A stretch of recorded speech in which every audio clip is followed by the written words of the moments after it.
Jason Aldean is here with Team Jason. Good to see you. Thank you very much. Thanks for having me. I know. Just the fact that we can say Team Jason. The bodyguard is 6'6". There's 2 people in the entourage. Did you ever dream of a day like this where you're touring around the country and everybody wants to see and talk to you?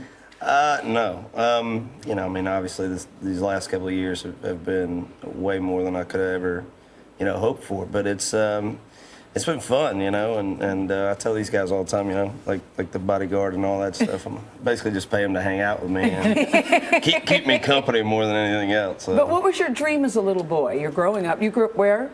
I grew up in Macon, Georgia. In Georgia. So what's your dream as a little boy?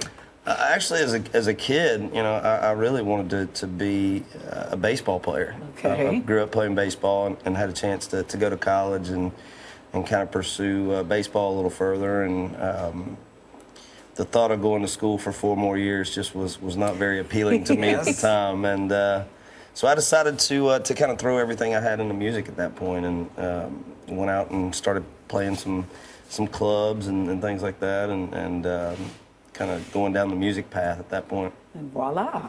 And now here you are. One of the things that's really stood out since I first, got to know your music, which we all really like, and I remember when we did this piece on you in January, I was talking with one of the producers and she said, you know what's so great? Anytime I work with any country music star, everybody's so nice and they're so accessible. And she said, Jason Aldean is this great guy, and he's just so normal, and it's such a pleasure. It's amazing how you hear that consistently about the country music world. Why do you think that is? Because I love it. And I don't know. I think, for the most part, most of us really kind of came up in the business struggling to get to where we are, It's like any business like this, it's not easy. And I think for most of us, just kind of remembering, those times of struggling and getting here and you don't, once you finally get an opportunity, I guess, to do this, you don't want to take it for granted and do things like that where you start treating people bad and you're not going to be around for very long if you start doing things like that. Stay true to yourself. I love that you married your high school sweetheart, which that probably helps too. 2 daughters. 2 daughters. There was this great quote in this article from New York Times a couple years ago where they said that you're a gentle singer with traces of soul phrasing. That you're sort of maybe not as tough as you may appear, but in a very good way. How do you feel about that? I don't know. I think my personality, it just kind of is what it is. I think there's certain songs that I'm drawn to when we're looking for songs for an album.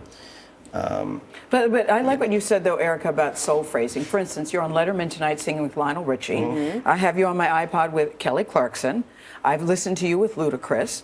So the range of your music is really da da da da da. Well, growing up, where does that come from? Growing up where I'm from, it was. You had Otis Redding was from Macon. Little Richard was from Macon. Yes. The Allman Brothers, and then you had bands like, rock bands like the Black Crowes and REM and people like that. Obviously, I'm a big country music fan too. So, and I think just growing up where I did, there was so many different influences coming out of Georgia and just so many different sounds that I was influenced by. And I think for me, I grew up with just an appreciation for music in general. But I would have never put you with Ludacris.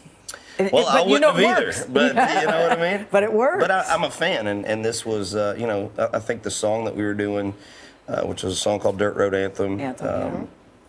And it came up to have Ludacris come in and do this song with us. And I just kind of said, well, if he's going to do it, I would love for him to write his own verse, kind of make it, kind of fit him a little more. And so he did. And when he wrote the verse and came and played it for us, I thought it was brilliant. And, I'm a big fan of what he does. And I thought that what he did on this song was unbelievable. Me too. So Sunday night, you're up for Academy of the Country Music Awards. You're up for Entertainer of the Year. Yeah. Who's going to win?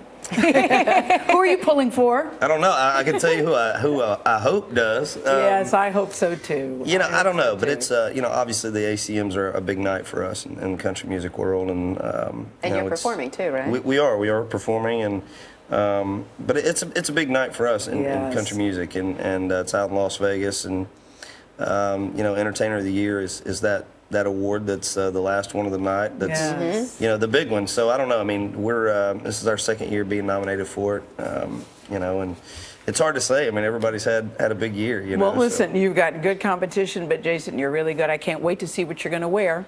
Good luck. Good luck on Sunday night. It won't be that fashionable, trust me. Good luck Sunday night. Thank you very much. Good luck. Nice to have you with us. Thanks. Thank you.